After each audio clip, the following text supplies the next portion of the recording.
राम राम। जैसा कि मैं पिछले प्रसंग में बता रहा था, किस तरह गोस्वामी तुलसीदास जी ने सुंदर कांड के अंत में लिखा कि जो इस कांड को पढ़ेगा, सुनेगा अथवा दूसरों को सुनाएगा, वो इस संसार के बंधनों से मुक्त होकर प्रभु के धाम को प्राप्त होगा। इसके पश्चात गोस्वामी जी श्री रामचरितमानस में लंका कांड प्रारंभ करते हैं। लंका कांड में उन्होंने सर्वप्रथम भगवान शिव की स्तुति में पहला श्लोक लिखा। जैसा कि मैं पहले बता रहा था कि पूरी वानर सेना सागर तट पर आ पहुंची है। सागर ने सेतु बनाने की योजना बताई, विचार बनाया। अब उस विचार को आगे कैसे बढ़ाया जाए, सभी ये सोचने लगे। वानर हर दिशाओं में जाने लगे, बड़े बड़े पत्थर लाने लगे, पत्थरों को ऐसे उछालते जैसे छोटा बालक खेलने के लिए कोई गेंद उछालता हो। अब नल और नील हाथ लगाते हैं, पत्थर को सागर में छोड़ते हैं, पत्थर तैरते हैं, लेकिन सेतु का निर्माण नहीं होता।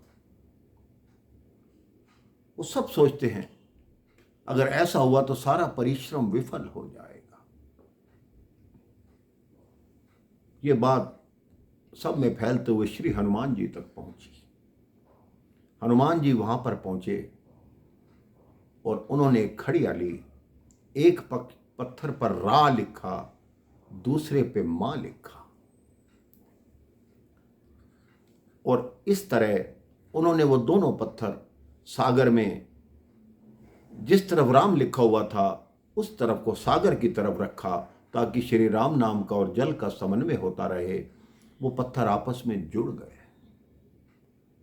अब यही योजना हनुमान जी ने कहा, जितने भी पत्थर आप सेतु में डालोगे, एक पे रा लिखोगे, दूसरे में मां लिखोगे। मेरे भाई बहन, बड़े सोचने वाली बात है। जब राम नाम से पत्थर इकट्ठे होके तैर सकते हैं, तो हम और आप क्यों नहीं रह सकते?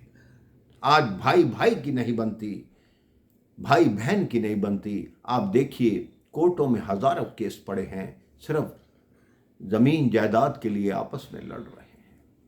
लेकिन उस युग में राम नाम से पर्वतों के पत्थर भी सागर के ऊपर तैरने लगते हैं। जल के ऊपर कभी पत्थर तैरता नहीं मेरे भाई बहन, खुद भी डूबता है, जो साथ हो उसको भी डुबोता है। लेकिन राम नाम से पत्थर भी तैर रहे हैं। कहते हैं, जिस नाम से पत्थर तर जाएं, सब बिगड़े काज सवर जाएं।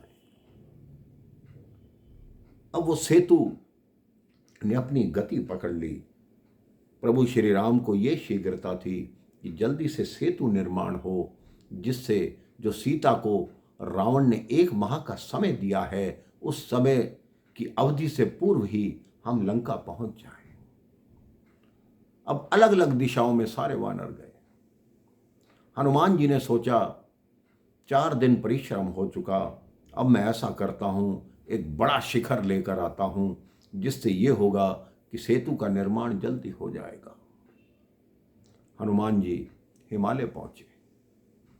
उन्होंने देखा एक बहुत बड़ा पर्वत खंड है, उसको उखाड़ने लगे, लेकिन वो उखड़ा नहीं।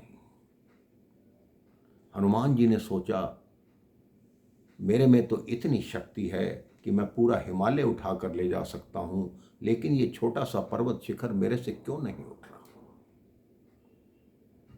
दूसरी बार प्रयास किया, नहीं उठा। फिर हनुमान जी ने मन ही मन उस पर्वत को प्रणाम किया कि आप कौन हैं? उन्होंने कहा, मैं पर्वतराज गिरिराज हूं। उन्होंने कहा, आप गिरिराज हैं, आप तो गोलोक धाम में निवास करते हैं। उन्होंने कहा, हाँ। कहता, मुझे ये ज्ञात हुआ है कि प्रभु धरती पर अवतार ले रहे हैं, तो मैं भी उनका दर्शन करने के लिए धरती पर आया हूं। हनुमान जी कहते हैं, उन्हीं प्रभु के दर्शन कराने के लिए ही तो मैं आपको लेकर जा रहा था। प्रभु के आपके ऊपर चरण रखकर लंका की तरफ जाएंगे। उन्होंने कहा, अगर ऐसी बात है तो आप ऐसा करो, मुझे तुरंत उठाओ, अब मैं फूल से भी हल्का हो जाऊंगा। तो हनुमान जी ने उस पर्वत को उठाया। इसके पश्चात क्या हुआ, कौन था वो पर्वत और वो आज कहाँ विराजमान है, ये मैं आपको अगले प्रसंग में बताऊंगा। राम राम, जय श्री राम।